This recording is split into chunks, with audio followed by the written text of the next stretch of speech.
السلام علیکم۔ آج ہم سورۃ الانعام کی جو آیات پڑھیں گے وہ 106 سے 115 تک کی آیات ہیں۔ اعوذ باللہ من الشیطان الرجیم، بسم اللہ الرحمن الرحیم۔ اتبع، آپ پیروی کریں، ما اوحیا، جو وحی کی گئی ہے، الیکا، آپ کی طرف، من ربکا، آپ کے رب کی طرف سے۔ لا الہ الا ہوا، نہیں ہے کوئی معبود مگر وہی، وَأَعْرِضْ، اور منہ پھیر لیجئے، عَنِ الْمُشْرِكِينَ، مشرکوں سے۔ ان کے اس قسم کے بے بنیاد شبہات سے متاثر ہو کر دعوت و تبلیغ ترک نہ کرو۔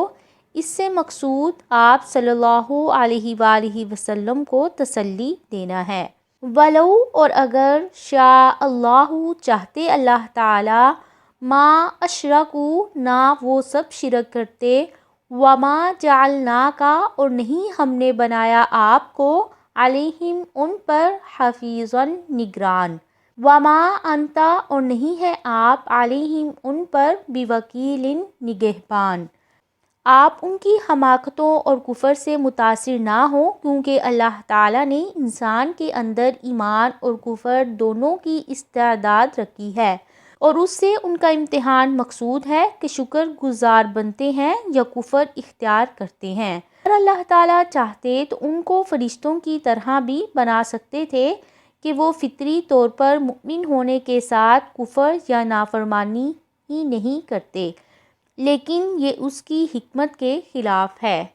وَلَا تَسُبُّوا الَّذِينَ، اور نہ تم سب برا کہو ان لوگوں کو جو، یدعون، پکارتے ہیں، من دون اللہ، اللہ تعالیٰ کے علاوہ، فَيَسُبُّوا، تو وہ سب برا نہ کہہ بیٹھیں، اللہ، اللہ تعالیٰ کو، عدواً، زیادتی کرتے ہوئے، بغیر علم، بغیر علم کے۔ کذالک، اسی طرح، زینا، ہم نے مزین کر دیا، لکل امۃ، ہر فرقے کے لیے، اعمالہم، ان کے عمل کو، ثم، پھر، الی ربہم، اپنے رب کی طرف، مرجعہم، ان کا لوٹنا ہے، فینبئہم، پھر وہ خبر دے گا انہیں، بما، اس کی جو،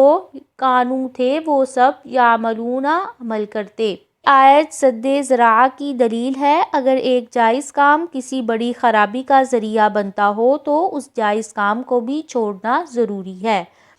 اگر تم مشرکین کے معبودوں کو گالی دو گے تو وہ بھی جہالت سے اللہ تعالیٰ کو گالی دیں گے، اور تم اس کا سبب بنو گے، جبکہ رسول اللہ صلی اللہ علیہ وسلم نے کسی کے ماں باپ کو گالی دینے سے منع فرمایا ہے۔ اس طرح تم خود اپنے والدین کو گالی دینے کا سبب بن جاؤ گے۔ وَأَقْسَمُوا، اور ان سب نے قسمیں کھائیں، بِاللَّہِ، اللہ تعالیٰ کی،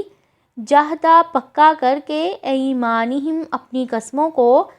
لئن، البتہ، اگر، جاءتہم، آئے ان کے پاس، آیۃ، کوئی نشانی،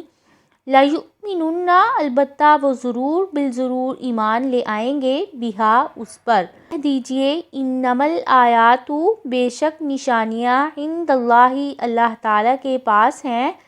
وما یشعرکم، اور کیا چیز معلوم کرواتی ہے تمہیں، انہا، بے شک وہ نشانیاں، اذا، جب، جاءت، آ جائیں، لا یؤمنون، نہیں وہ سب ایمان لائیں گے۔ صفا پہاڑی کو سونے کا بنا دیا جائے، یا ان مطالبوں کو پورا کیا جائے جو ان کی طرف سے اللہ تعالیٰ نے سورۃ بنی اسرائیل میں ذکر کیے ہیں۔ فرمایا ان سے کہہ دو کہ نشانیاں تو اللہ تعالیٰ کے پاس ہیں، میرے اختیار میں نہیں ہے، اور تمہیں کیا خبر کہ نیا معجزہ یا نشانی بھی آ جائے تو یہ پھر بھی ایمان نہیں لائیں گے۔ وَنُقَلِّبُ، اور ہم پھیر دیں گے، أَفْئِدَتَہُم، ان کے دلوں کو، وَأَبْصَارَہُم، اور ان کی آنکھوں کو، کما، جس طرح، لا یؤمنون، نہیں وہ سب ایمان لائے، بہ، اس قرآن پر، اول مرۃ، پہلی مرتبہ، وَنَذَرَہُم، اور ہم چھوڑ دیں گے انہیں، فی طغیانہم، ان کی سرکشی میں، یعمہون، وہ سب بھٹکتے رہیں۔ اس سے پہلے معجزے دے کر جب یہ ایمان نہیں لائے تو اب کیسے لائیں گے؟ جو شخص حق واضح ہونے کے بعد ہٹ درمی سے ایک دفعہ انکار کر دیتا ہے، پھر وہ مسلسل انکار ہی کرتا رہتا ہے، اس کے اس بد عمل کی وجہ سے آئندہ ایمان لانے کی توفیق اس سے چھین لی جاتی ہے۔ شاہ عبد القادر لکھتے ہیں کہ جن کو اللہ تعالیٰ ہدایت دیتا ہے وہ پہلی دفعہ ہی حق کی بات سن کر انصاف سے قبول کر لیتے ہیں، اور جس شخص نے پہلے ہی ضد سے ٹھان رکھی ہو کہ مانے گا ہی نہیں، وہ معجزہ دیکھ کر بھی کوئی ہیلا بنا لیتا ہے، جیسے فرعون نے کتنے ہی معجزے دیکھے پر وہ ایمان نہیں لایا ہے۔ ولو اور اگر اننا بے شک ہم نزلنا ہم اتارتے الیہم ان کی طرف الملائکۃ فرشتوں کو، وکلمہم الموتیٰ اور کلام کرتے ان سے مردے، وحشرنا اور اکٹھا کر لاتے ہم علیہم ان پر کل شیء ہر چیز کو، قبولاً سامنے، ما کانوا نہیں تھے وہ، لیؤمنوا کہ وہ ایمان لے آتے، الا مگر ان یشاء یہ کہ چاہتے اللہ تعالی، ولیکن اور لیکن اکثرہم اکثر ان میں سے، یجہلون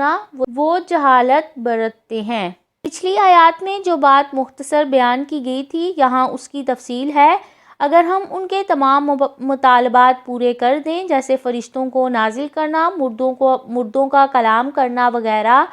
بلکہ اس سے بھی بڑھ کر ہم ہر چیز گروہ در گروہ یا آمنے سامنے لا کھڑی کریں تو پھر بھی یہ ایمان نہیں لائیں گے۔ ہر چیز سے مراد ان کے مطالبات میں سے ہر چیز مراد ہے۔ اللہ تعالیٰ چاہتے تو ضدی سے ضدی منکر کو بھی ایمان سے نواز سکتے تھے، جیسا کہ بعد میں عرب کے بے شمار لوگ جو تھے، بے شمار کافر بھی مکہ فتح ہونے پر مسلمان ہو گئے تھے۔ ذالک اور اسی طرح جعلنا ہم نے بنائے لکل نبی ہر نبی کے لیے عدواً دشمن، شیاطین شیطان، الانسی انسانوں میں سے، والجنی اور جنوں میں سے، یوحی ڈالتا ہے بعضہم ان کا بعض، الی بعض بعض کی طرف، زخرف القول ملمح کی ہوئی بات، غروراً دھوکہ دینے کے لیے، ولو اور اگر شاء چاہتا، ربک آپ کا رب، ما فعلوہ نہ وہ کرتے اسے، فذرہم پس چھوڑ دیجئے انہیں، وما یفترون اور جو وہ جھوٹ گڑھتے ہیں۔ جس طرح جن اور انس کے شیطان آپ سے دشمنی کر رہے ہیں، یہ صرف آپ کا حال نہیں ہے بلکہ اس طرح ہم نے آپ سے پہلے تمام انبیاء کے لیے بھی جن اور انسان شیطان دشمن بنائے تھے،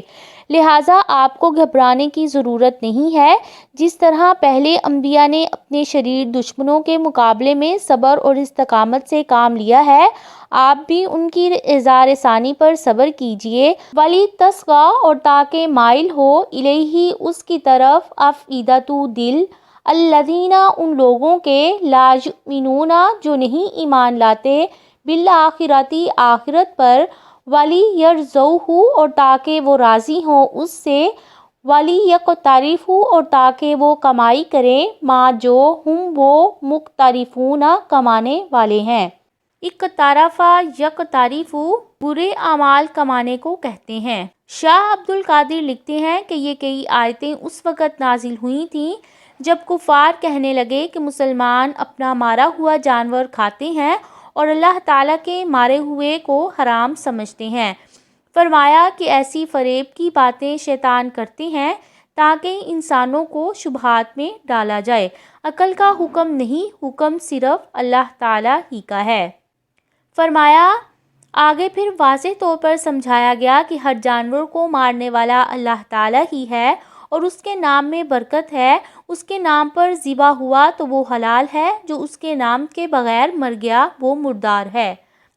غیر اللہ کیا پھر اللہ تعالیٰ کے علاوہ ابتغی میں تلاش کروں، حاکماً کوئی فیصلہ کرنے والا، وہو حالانکہ وہی ہے، الذی جس نے انزل نازل کیا، الیکم الکتاب تمہاری طرف کتاب کو، مفصلاً مفصل،